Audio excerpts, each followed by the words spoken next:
për të krijuar një parti me 2 bashkëkryetar. Kjo sepse koha që kishit bashkëqeverisur nuk ju mjaftoi që të krijonit besim reciprok, apo dëshironit të sillnit një model të ri në formën se si bëhet menaxhimi i një subjekti të madh politik. Fillimisht, kur kemi filluar, mendoj që kemi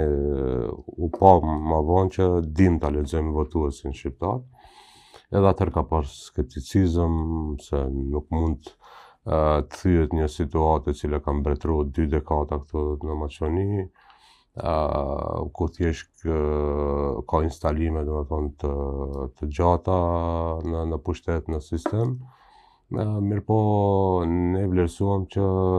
bashkimi i opozitës mund të sjellë ndryshimin, mund të sjellë konkurrencën,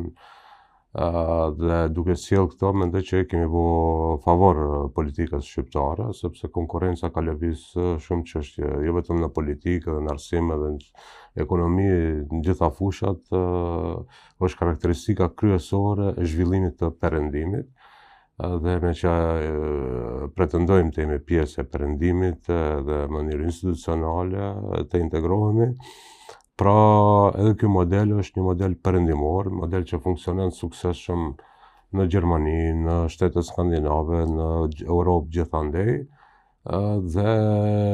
po ta zëmp edhe le të jetë fazë tranzitore, prapë do mbetet pra në historinë e politikës në Maqedoni që Partia Shqiptare kanë sjellë një model evropian për bashkëqeverisje, për bashkëkryetar,